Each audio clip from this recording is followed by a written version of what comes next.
السلام علیکم ناظرین۔ ماہ رمضان کی 10ویں تاریخ تاریخ اسلام کا وہ المناک دن ہے جب رسالت مآب صلی اللہ علیہ وسلم کی سب سے پہلی زوجہ، سب سے عظیم حامی، راہ حق کی سب سے بڑی مالی و روحانی مددگار اور سب سے پہلی ام المومنین حضرت سیدہ خدیجہ الکبریٰ سلام اللہ علیہا اس دار فانی سے رخصت ہوئی۔ حضرت خدیجہ الکبریٰ سلام اللہ علیہا خویلد بن اسد کی بیٹی اور قریش مکہ کے معزز و محترم خاندان سے تعلق رکھتی تھی۔ آپ سن عام الفیل سے تقریباً 15 برس قبل پیدا ہوئی۔ آپ سلام اللہ علیہا زمانہ جاہلیت میں بھی نہایت بہترین کردار اور پاک دامنی کی مالک تھی۔ اسی وجہ سے مکہ میں آپ طاہرہ کے لقب سے مشہور تھی۔ حضرت خدیجہ الکبریٰ کا خاندان تجارت سے وابستہ تھا، لیکن عرب کے معاشرے میں عورت کے لیے تجارت کرنا بہت مشکل تھا۔ اسی لیے سیدہ خدیجہ الکبریٰ اپنے رشتہ داروں اور غلاموں کے ذریعے کاروبار کرواتی اور انہیں معاوضہ و مزدوری ادا کرتی۔ اسی دور میں رسول اکرم صادق اور امین کے لقب سے مشہور ہو چکے تھے۔ آپ کی سچائی اور دیانت داری پورے مکے میں پھیل چکی تھی۔ جب یہ شہرت سیدہ خدیجہ الکبریٰ تک پہنچی تو انہوں نے آپ کے پاس ایک پیغام بھیجا کہ آپ میرا سامان تجارت لے کر جائیں۔ رسول پاک نے اس پیشکش کو قبول فرما لیا۔ آپ کا یہ سفر بے حد کامیاب اور منافع والا ثابت ہوا۔ اس وقت آپ صلی اللہ علیہ وسلم کے ہمراہ سیدہ خدیجہ الکبریٰ کا ایک غلام میسرہ بھی تھا۔ میسرہ نے سفر سے واپسی پر سیدہ خدیجہ الکبریٰ کی خدمت میں رسول پاک کی سچائی اور دیانت داری کی تفصیل بیان کی، جس سے سیدہ خدیجہ الکبریٰ بے حد متاثر ہوئی اور تجارت کے سفر کے 2 ماہ 25 دن بعد خود سیدہ خدیجہ الکبریٰ نے نکاح کا پیغام بھیجا۔ اللہ کے رسول نے اپنے چچا حضرت ابو طالب علیہ السلام کے مشورے سے اس پیغام کو قبول کر لیا۔ سیدہ خدیجہ الکبریٰ نہایت سمجھدار اور شریف خاتون تھی۔ اللہ تعالیٰ نے انہیں مال و دولت سے نوازا تھا اور وہ اپنے قبیلے میں بہت عزت دار مانی جاتی تھی۔ اس وقت رسول اکرم کی عمر تقریباً 25 برس اور حضرت خدیجہ الکبریٰ کی عمر 40 برس تھی۔ یہ نکاح حضرت ابو طالب علیہ السلام نے پڑھوایا، جسے قدرت نے رسالت کے عظیم منصب کے لیے منتخب فرما لیا تھا۔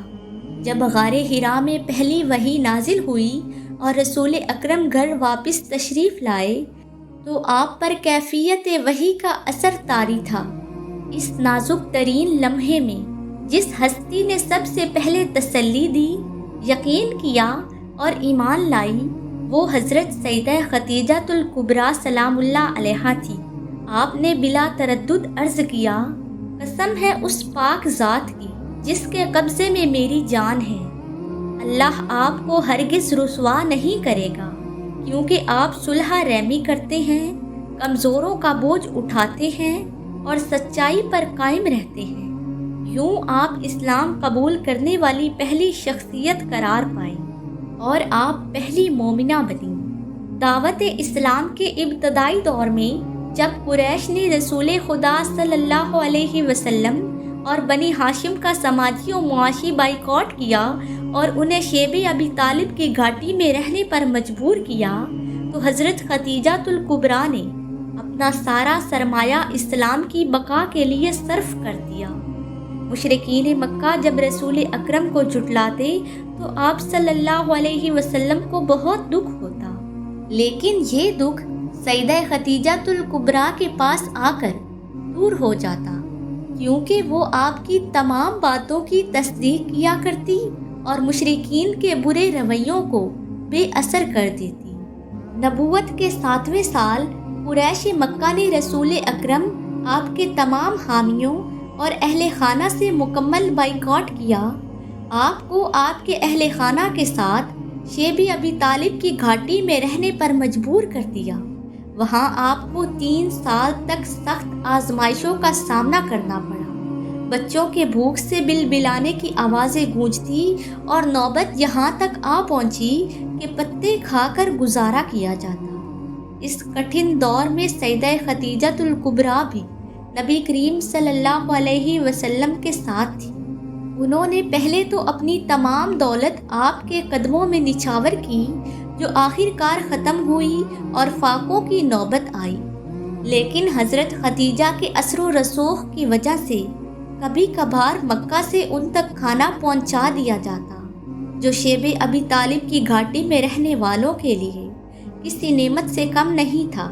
سیدہ خدیجہ الکبریٰ نہ صرف ام المومنین ہیں، بلکہ آپ وہ خوش نصیب ماں ہیں جن کے بطن سے سیدہ فاطمہ الزہرا جیسی پاک خاتون کی ولادت ہوئی۔ اسی نسبت سے آپ اہل بیت کی بنیاد اور سلسلہ امامت کی جد امجد قرار پاتی ہیں۔ اہل تشیع کے مطابق ائمہ معصومین علیہ السلام کی نسل حضرت خدیجہ الکبریٰ سے ہی جاری ہوئی ہے۔ نبوت کے 10ویں سال شیب ابی طالب کی گھاٹی سے واپسی کے کچھ ہی عرصہ بعد مسلسل مشقتوں اور جسمانی کمزوری کے باعث سیدہ خدیجہ الکبریٰ سلام اللہ علیہا علیل ہو گئی۔ چند ہی دنوں بعد 10 رمضان المبارک کو مکہ معظمہ میں آپ نے وصال فرمایا۔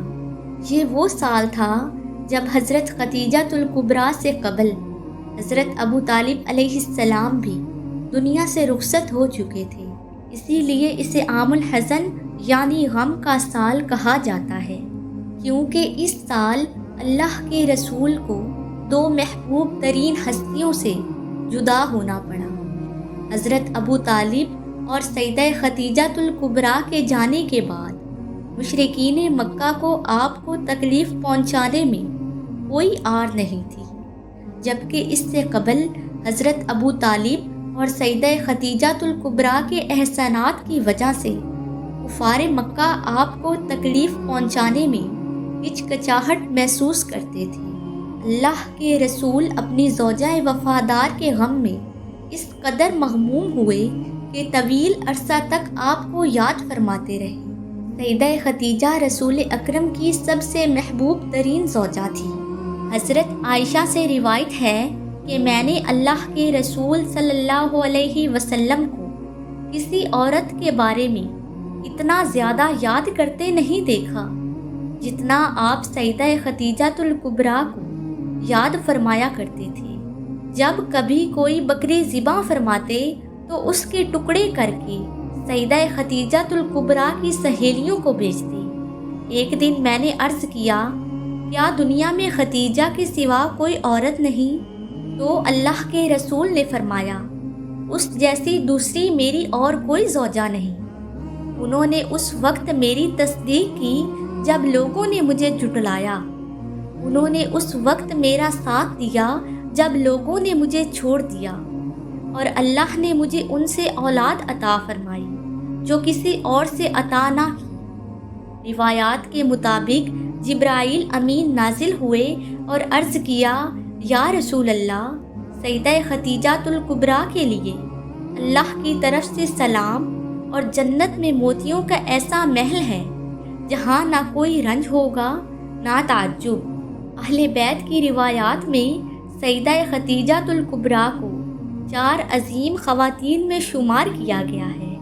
حضرت آسیہ فرعون کی بیوی، حضرت مریم بنت عمران، حضرت فاطمہ بنت محمد اور حضرت خدیجہ الکبریٰ بنت خویلد۔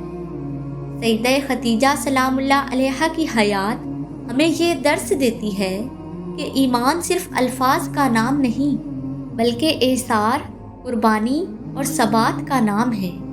آئیے دعا کریں کہ اللہ تعالی ہمیں بھی راہ ولایت میں اسی اخلاص، استقامت اور وفاداری کے ساتھ زندگی گزارنے کی توفیق عطا فرمائے۔ اگر آپ کو ہماری ویڈیو پسند آئی ہو تو لائک کریں اور چینل کو سبسکرائب کرنا مت بھولیں۔ کمنٹ باکس میں اپنی رائے ضرور دیجیے۔